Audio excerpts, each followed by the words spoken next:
मगनलाल लुगाई वाला नहीं, मगनलाल मिठाई वाला मैं ही हूँ। मैं पड़ोस के गांव की नथुलाल जी की बेटी हूँ। बापू ने गरम गरम जलेबी लाने के लिए कहा है। वो क्या है कि लोग मुझे शादी के लिए देखने आ रहे हैं ना। तुम कुंवारी हो? तुमको क्या लगता है? मुझे तो तुम बर्फी का टुकड़ा लगती हो। अगर मैं बर्फी हूँ तो तुम जलेबी हो, और जलेबी और बर्फी खूब बनेगी। ये मैं क्या कह गई? बिल्कुल ठीक कहा तुमने। आओ मैं तुम्हें गरम गरम जलेबियाँ खिलाऊं। कहीं जलेबी के चक्कर में मुझे फंसा तो नहीं लोगे? तो मैं जाऊं। ये क्या कर रहे हो? कोई देखेगा ना। तो तुम्हें ऐसी जगह ले चलता हूँ जहाँ किसी आंख वाले को भी नजर नहीं आएगा। चले? कहाँ? अंदर। अंदर क्या है? ये सब क्या? 5 मिनट। देखो ऐसी बात करो। देखो मैं एक खानदानी कवारी लड़की हूँ। You behave with me. ये तो दार बंद। कौन है बे? दुर्गा प्रसाद जी, दौलत का भंडार हमारे घर में। पधारिए पधारिए पधारिए। धन्यवाद धन्यवाद धन्यवाद। सेठ जी आपने खुद क्यों कष्ट किया? मुझे हुक्म किया होता तो मैं भागा भागा आपके पास चला आता और जूतों की तरह आपके पाँव से लिपट जाता। कैसे बातें कर रहे हैं आप? अरे नहीं सेठ जी, मैं सच कहता हूँ। मैं दौलत को देवी समझता हूँ और दौलत वालों को देवता। खैर ये तो आपका अपना ख्याल है, लेकिन इस वक्त गर्ज मेरी है, इसलिए मैं आपके पास चला आया हूँ। हुक्म तो कीजिए सेठ जी, क्या सेवा करूँ आपकी? आपका भांजा अनिल, उसके बारे में आपके साथ बात करने आया हूँ। अनिल के बारे में? हाँ। क्यों? क्या किया उसका वक्त ने? उसने हमारी बेटी का दिल चुरा लिया है। ऐसा?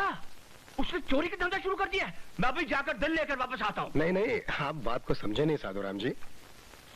दरअसल मेरी इकलौती बेटी मोना के लिए मैं अनिल का रिश्ता मांगने आया हूँ।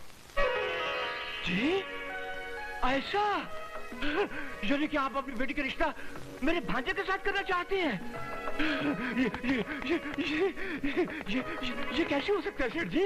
अनिल एक नेक, ईमानदार, शरीफ और पढ़ा लिखा लड़का है, और इसीलिए हमने उसे अपना दामाद बनाने का फैसला कर लिया है।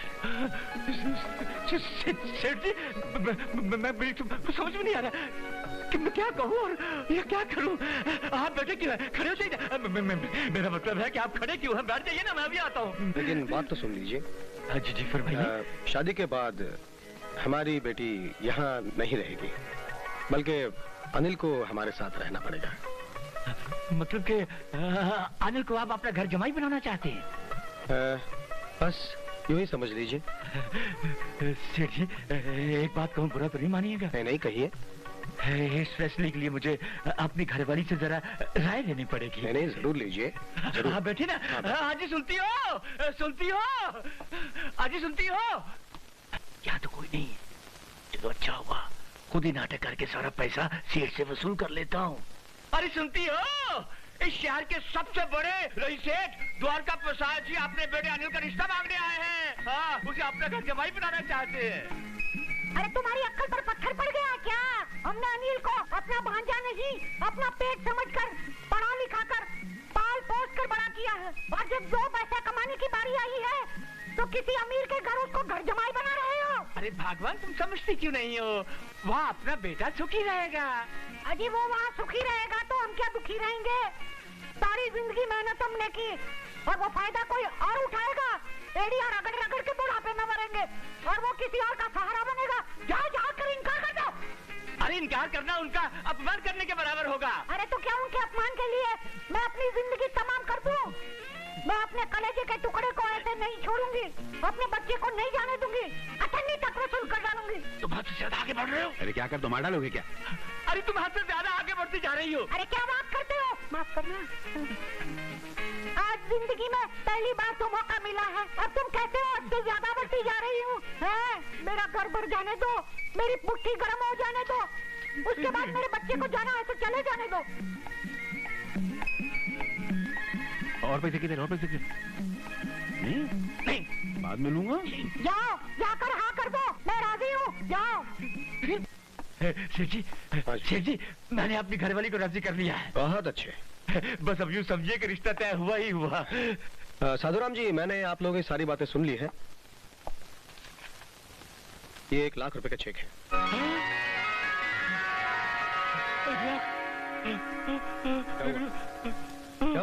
क्या हुआ साधुराम जी, क्या हुआ?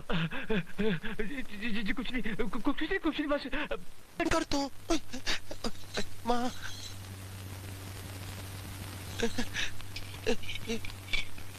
इधर आ रहा। क्या पहाड़ जैसी औरत है। तुम्हारा नाम क्या है? चंद्रमुखी, लेकिन तुम प्यार से मुझे चंदा कह सकते हो। तुम रहती कहाँ हो?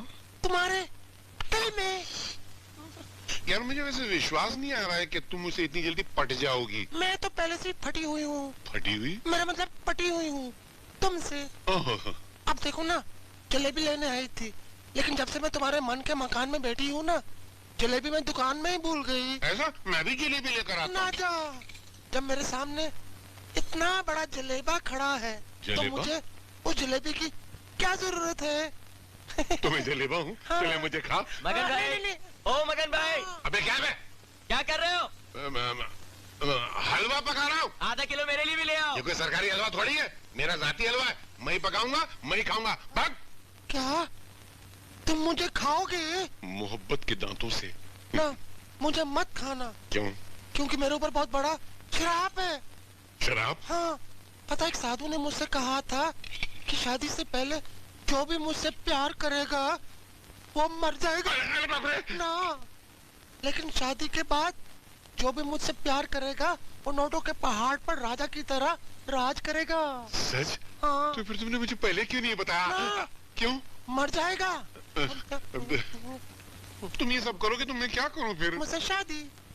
शादी मैं कैसे करूं? मेरी शादी के लिए मेरी बेटी राजी नहीं होगी।